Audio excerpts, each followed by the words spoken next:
बात है 15वीं सदी की। यूरोप के अस्पताल में एक माँ बाप अपने 2 साल के बच्चे का इलाज कराने के लिए एक डॉक्टर के केबिन से दूसरे डॉक्टर के केबिन में भटक रहे थे। उनके रोते और चीखते चेहरों की गुहार सुनकर उनको एक डॉक्टर की मदद मिली, लेकिन घंटों इलाज चलने के बाद भी वो डॉक्टर उस बच्चे को बचा ना सके। ये वो घड़ी थी जब उस कमरे में मौजूद हर शख्स बड़ा ही दुखी था। बच्चे के माँ बाप जोर जोर से रो रहे थे। हर कोई या तो दुख में था या दहशत में, लेकिन वहाँ पर एक ऐसा शख्स भी मौजूद था जिसे ये सब होने की बड़ी खुशी थी। वो अंदर ही अंदर मुस्कुरा रहा था। अब आप सोच रहे होंगे कि आखिर ये दरिंदा है कौन जो 2 साल के मासूम बच्चे के साथ उस दिन हुआ, उसे देखकर आखिर कोई कैसे खुश हो सकता है। तो अगर मैं आपसे कहूँ कि आप इस शख्स को जानते हो, आपको टेक्स्ट बुक्स में इसके बारे में पढ़ाया जाता है, बताया जाता है कि ये बड़ा ही महान इंसान था और तुम्हें भी इसकी तरह बनना चाहिए।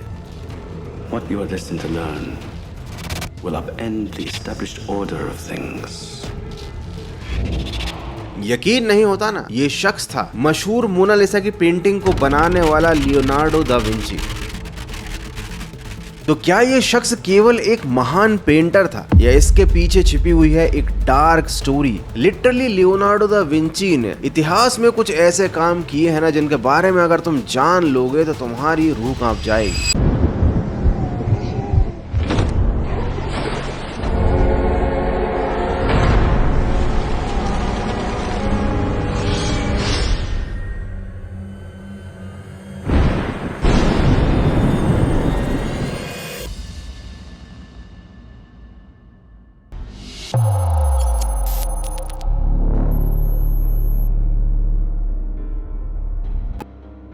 इटली के पास एक छोटा सा शहर था जिसका नाम था पीसा। अब यहाँ के लोगों को जंग वंग से कोई वास्ता नहीं था, बड़े शांति प्रिय थे वो बस अपने शहर की बाउंड्री से लगे समुद्री तट का इस्तेमाल करते थे व्यापार के लिए। साथ ही वो लोग एजुकेशन पे भी बड़ा ध्यान देते थे। इसके अलावा उनका पूरी दुनिया से ज्यादा कोई लेना देना नहीं था। वो लोग एजुकेशन को इतनी ज्यादा प्रेफरेंस देते कि साल 1343 में वहाँ यूरोप की सबसे बेस्ट यूनिवर्सिटी थी। लेकिन एक दिन साल 1406 में जब सब लोग अपनी नॉर्मल लाइफ में बिजी थे, तभी उन्हें पोस्ट से एक शिप के सायरन की आवाज आती है। अब पोर्ट टाउन के लिए शिप के हॉर्न सुनाई देना कोई बड़ी बात नहीं थी। बड़ी और डराने वाली बात तो ये थी कि अभी जो हॉर्न का साउंड सुनाई दे रहा था वो किसी ट्रेड या कमर्शियल शिप का नहीं था, बल्कि वो वॉर शिप्स थे। उस शहर की तरफ दर्जनों बैटल शिप हथियारों और सैनिकों के साथ बढ़ रहे थे और इस शहर में ज्यादातर लोग व्यापारी थे। उनके पास कोई हथियार थे ही नहीं सेल्फ डिफेंस के लिए। तो जब ये बैटल शिप उस शहर के अंदर आई तो उस शिप से उतरने वाले लोगों ने इस शहर के लोगों को कुछ ही मिनटों में खत्म कर दिया। चंद मिनटों के अंदर हजारों लोग खत्म हो गए और फ्लोरेंस ने पीसा को अपना गुलाम बना लिया। अब तुम बोलोगे कि गौरव भाई, पीसा को फ्लोरेंस ने गुलाम बना लिया, इसका लियोनार्डो दा विंची से क्या लेना देना? तो लेना देना है, और बहुत ही गहरा लेना देना। जब पीसा को पूरी तरह से गुलाम बना लिया गया था तो उसके 90 साल बाद साल 1494 में पीसा ने फ्लोरेंस से आक्रमणकारियों को भगाकर अपनी आजादी फिर से हासिल की। लेकिन फ्लोरेंस को पीसा की आज़ादी बिल्कुल भी मंजूर नहीं थी। वो बार बार उसके ऊपर फिर से कब्जा करने की कोई ना कोई प्लानिंग बनाते रहते। अब चूंकि पीसा के लोग कई सालों पहले पीस को छोड़ चुके थे और वो समझ चुके थे कि अगर ज्यादा शराफत से जिएंगे तो लोग जीने नहीं देंगे, इसलिए वो लोग अपना सेल्फ डिफेंस करना सीख गए थे। और हर बार फ्लोरेंस की पीसा को गुलाम बनाने की जो योजना थी वो फेल हो जाती थी। तो एक दिन एक भरी सभा में फ्लोरेंस के राजा ने लोगों से पीसा को हराने का उपाय मांगा और उस भीड़ में से एक आदमी ने हाथ उठाया। उसने कहा, पीसा के लोगों को प्यास से मार डालो। दरअसल पीसा के पास आर्नो नाम की एक नदी जाया करती थी और ये नदी ही पीसा के लोगों के लिए सब कुछ थी। इसी के पानी का इस्तेमाल वो लोग पीने के लिए, खेती के लिए करते थे। इसी से उनका ट्रेड रूट भी चलता था। तो शॉर्ट में कहूँ तो ये नदी उनके लिए एक लाइफ लाइन थी, जिसके भरोसे पर वो लाखों लोग जिंदा थे जिनका किसी भी जंग से, किसी भी राजनीति से कोई लेना देना नहीं था। और ये सारी बातें उसी भीड़ से खड़े हुए शख्स ने राजा को एक्सप्लेन की कि अगर आप अपनी सेना को भेजोगे तो आपके सैनिक मारे जाएंगे और आपका ढेर सारा पैसा भी लगेगा। तो सबसे बढ़िया तरीका है आर्नो नदी का जो रूट है उसको डाइवर्ट कर दो। तो पीसा के लोगों के पास पीने का पानी ही नहीं जाएगा, ये लोग प्यासे मरेंगे और अंदर ही अंदर सप्लाई और रिसोर्सेज की कमी की वजह से एक सिविल वॉर शुरू हो जाएगी। लोग अपने ऊपर बैठी अथॉरिटीज से सवाल पूछेंगे, उनका अपने राजाओं से या अपनी सरकार से भरोसा ही उठ जाएगा और तब हम दबाव बनाएंगे। हम उनके ऊपर तब हमला करेंगे जब वो सबसे ज्यादा कमजोर होंगे। लेकिन राजा ने कहा कि अगर वो लोग उस स्थिति में भी नहीं झुके, उन लोगों ने हमारे सामने घुटने नहीं टेके, फिर क्या? तो उस शख्स ने बड़ी बेरहमी से कहा कि वो तो प्यासे मरने ही वाले हैं, आज नहीं तो कल धीरे धीरे बिना पानी के सब ही मर जाएंगे और फिर पूरा पीसा आपका होगा। उस सभा में एक से बढ़कर एक खूंखार व्यक्ति मौजूद था, लेकिन उस आदमी के विचार कुछ ज्यादा ही क्रूर थे, क्योंकि आज से पहले किसी ने जंग के लिए नेचर के साथ छेड़छाड़ करने के बारे में सोचा तक नहीं था। और लाखों लोगों को प्यासा मारने का ये अनबिलीवेबल आइडिया गैस करो किसका था? The great Leonardo da Vinci का। यही था वो शख्स जो भीड़ से खड़ा होता है और राजा को पानी रोकने का आइडिया देता है।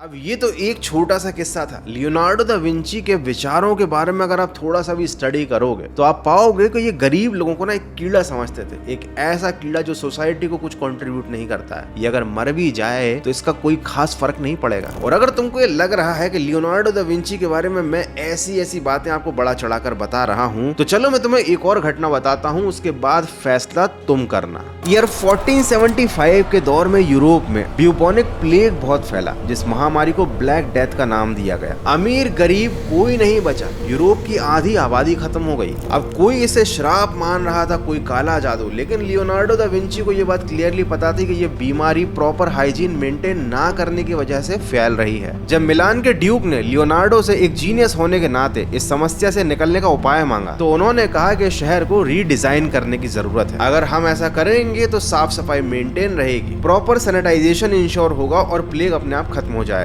और अप्रूवल मिलने के बाद उन्होंने सिटी को रीडिजाइन करने के लिए एक नक्शा बनाया और उसके स्केचेस इस वक्त आपकी स्क्रीन के सामने हैं। उन्होंने प्रपोज किया कि शहर को हम एक मल्टी स्टोरी सिटी में ट्रांसफॉर्म करेंगे। ये ठीक वैसा ही है जैसा आजकल आप चीन को देखते हो। ग्राउंड फ्लोर पर तो जो सड़कें चल ही रही हैं, साथ ही 20-30 फ्लोर पर भी प्रॉपर सड़कें बनी हुई हैं। कुछ वैसा ही उस सदी में लियोनार्डो ने डिजाइन कर दिया था। उनका मानना था कि शहर का जो वेस्ट मैनेजमेंट सिस्टम है ना, वो बड़ा कंजेस्टेड है, तो इसको रिपेयर नहीं किया जा सकता, पूरे शहर को ही रीडिजाइन करना पड़ेगा। और उन्होंने करंट इंफ्रास्ट्रक्चर के ऊपर एक एक्स्ट्रा मंजिल बनाने का आइडिया दिया, एक मल्टी स्टोरी सिटी। अब प्लान सिंपल था, नालियों को चौड़ा करेंगे, पूरे सिस्टम को सही करेंगे, अच्छे साफ सुथरे लोग बढ़िया तरीके से मल्टी स्टोरी पर रहेंगे ऊपर, और सारा कचरा सारी गंदगी रहेगी नीचे। जब नीचे की गंदगी ऊपर तक पहुंच ही नहीं पाएगी तो लोग बीमार ही नहीं पड़ेंगे। ये प्लान इतना ज्यादा सॉलिड और विजनरी था कि आज भी सोशल मीडिया प्लेटफॉर्म में आर्किटेक्ट्स इसे एक ड्रीम सिटी विजन के तौर पर प्रेजेंट करते हैं, जिसका क्रिएशन करंट आर्किटेक्ट के लिए भी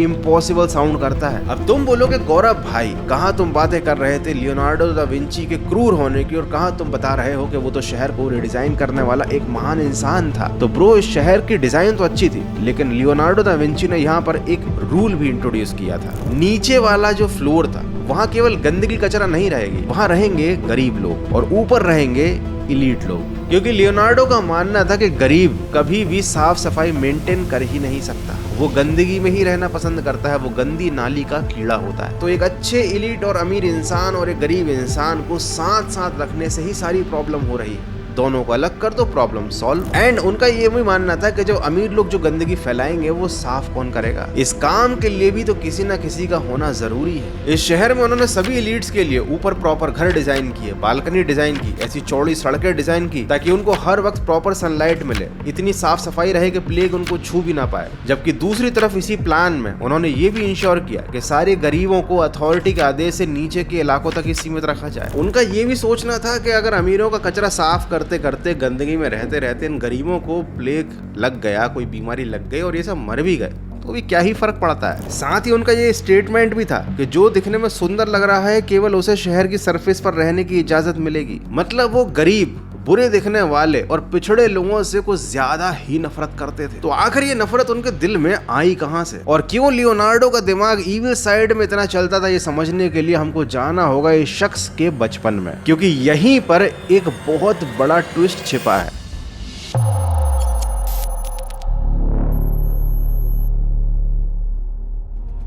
अब मैं ट्विस्ट को पहले ही बता देता हूँ, सस्पेंस पहले ही खोल देता हूँ। तुम्हें जानकर ताज्जुब होगा कि गरीबों और पिछड़ों से इतनी ज्यादा नफरत करने वाले लियोनार्डो दा विंची खुद एक गरीब और अनाथ औरत की नाजायज औलाद थे। बात है 1450 की। 23 साल के सर पियरो दा विंची की जिंदगी बहुत ही बढ़िया चल रही थी। वो बहुत बड़े जमींदार अफसर थे, ढेर सारा पैसा था। एक बड़े घर की औरत से उनकी शादी हुई थी, लाइफ एकदम सेट चल रही थी।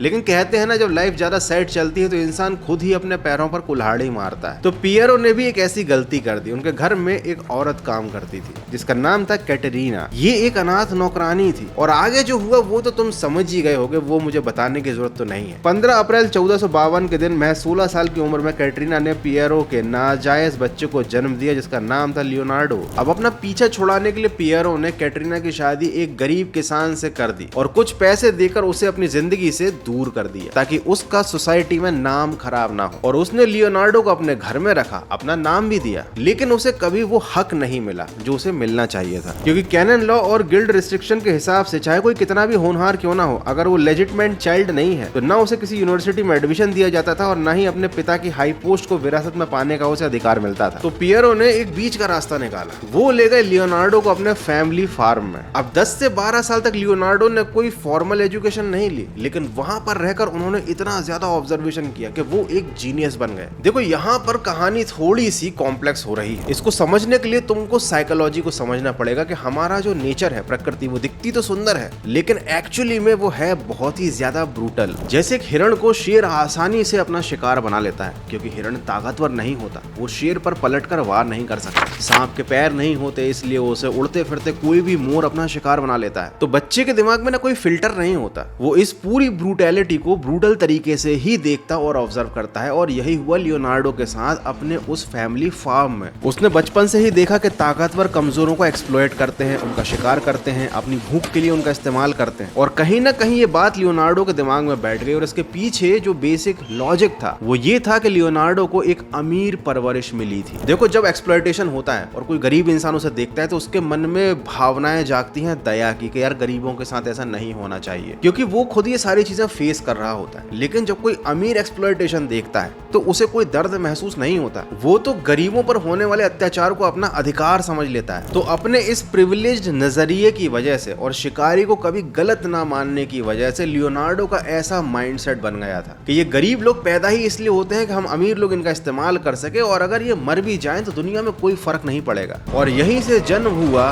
द लिटिल डेविल का, जो गरीब को इंसान समझता ही नहीं था।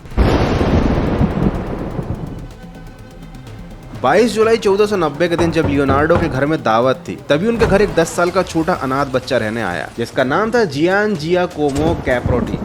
अब जियान पर दया करके लियोनार्डो ने उसे अपने घर में रहने दिया, खाना वाना भी दिया। लेकिन घर में रहने के कुछ ही समय के अंदर जियान ने लियोनार्डो के पर्स से पैसे चुरा लिए और तभी लियोनार्डो दा विंची के दिमाग में लक्ष्य चौधरी की वो बात आ गई कि गरीब अपने कर्मों से गरीब होवे है।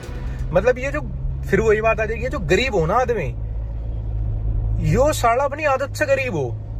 एनीवे मैं मजाक कर रहा था, बट इस बच्चे की बहुत सारी गलतियों को जानते बूझते लियोनार्डो ने माफ किया। अब तुम्हारे दिमाग में बात आ रही होगी कि भैया जो लियोनार्डो गरीबों को देख तक नहीं सकता था, उसने इस गरीब बच्चे की ऐसी चोरी वाली हरकतों को इग्नोर क्यों कर दिया? उसके पीछे भी एक डार्क सीक्रेट है। 1490 से लेकर 1519 में लियोनार्डो की मौत तक जियान उनके साथ रहा था। लियोनार्डो उसे सलाई बुलाया करते थे, जिसका ट्रांसलेशन होता है लिटरली द लिटिल डेविल, क्योंकि बहुत सारे लोगों ने ऐसा क्लेम किया है कि लियोनार्डो उसके साथ एक लव रिलेशनशिप में थे। और लियोनार्डो ने अपनी बहुत सारी पेंटिंग्स में, जिसमें वो ज्यादातर लोगों को कपड़े नहीं पहनाते थे, वहां पर उन्होंने जियान को ही as a base model use किया। ईयर 1476 में लियोनार्डो पर समलैंगिक रिश्ते को लेकर बकायदा एक मुकदमा भी चला था और उनके मरने के बाद उनकी एक मिस्टीरियस नोटबुक भी मिली थी जिसके पेजेस अचानक कहीं गायब हो गए। जब उस नोटबुक के वो पन्ने मिले तो उसमें कुछ ऐसी खतरनाक चीजें पाई गई जिन्हें पढ़ने पर लोगों की इसे पूरा पढ़ने की हिम्मत तक नहीं हुई। तो चलते हैं बैक टू बिगिनिंग, जहां मैंने बताया था कि हॉस्पिटल में 2 साल का बच्चा ऊपर चला गया था और उसे देखकर लियोनार्डो खुश हो रहे थे। ऐसा क्यों था? ऐसा इसलिए था क्योंकि उन्होंने आज तक कभी 2 साल के बच्चे की बॉडी नहीं देखी थी। बॉडी। और ऐसा क्यों? क्योंकि वो उसको काट कर उसके अंदर देखना चाहते थे, मतलब समझ रहे हो। तो उस बच्चे के ऊपर जाने के बाद लियोनार्डो ने मुर्दा घर वालों को पैसे दिए, उसकी बॉडी ली और फिर उस बॉडी को काट कर खुद से देखा उसके अंदर कि भाई क्या क्या है। और यकीन मानो ये उनके डार्केस्ट कारनामों में एक छोटा सा चैप्टर था। लियोनार्डो की पूरी जिंदगी बहुत ज्यादा डार्क रही है, इसके ऊपर पूरी की पूरी एक सीरीज बन सकती है वीडियोस की। वो मुर्दा घर से गैरकानूनी तरीके से बॉडी खरीद लेते थे, जानवरों की लाश कहीं मिल जाए तो उसे अपने घर ले आते थे। गरीबों के लिए वो ऐसी ऐसी फील्डिंग सेट करते थे ना कि उनकी प्लानिंग सुनकर ही गरीब इस दुनिया को छोड़ दे। एक बार जंग खत्म होने के बाद वो जंग के मैदान में सिर्फ ये देखने गए थे कि जंग के बाद दबे कुचले सैनिकों का शरीर कैसा दिखता है। तो हो सकता है तुमने लियोनार्डो दा विंची के बारे में काफी कुछ सुना हो और उनकी रहस्यमय पेंटिंग मोना लिसा से रिलेटेड मेरा ये वीडियो भी देखा होगा, लेकिन आई एम डैम श्योर कि तुमको ये सारे काले कारनामे उनके नहीं पता होंगे। और अगर ऐसा है, वीडियो देखने में मजा आया है तो वीडियो को लाइक कर दो। और अगर इसी तरह से लियोनार्डो दा विंची के और ज्यादा काले कारनामे जानना चाहते हो ना तो कमेंट कर दो इस वीडियो का पार्ट 2 देखने के लिए। And thank you so much video को पूरा देखने के लिए, क्योंकि भैया शॉर्ट्स के जमाने में तुमने हिम्मत दिखाई, इतना लंबा वीडियो पूरा देख डाला, तुम्हारे लिए तालियां तो बनती हैं। तो इसी तरीके से देखते रहो गौरव भाई के वीडियो, अपना अटेंशन स्पैन बढ़ाते रहो, अपने दिमाग को ब्रेन रॉट होने से बचाते रहो। मिलते हैं अगले एक और तगड़े और नॉलेजेबल वीडियो में।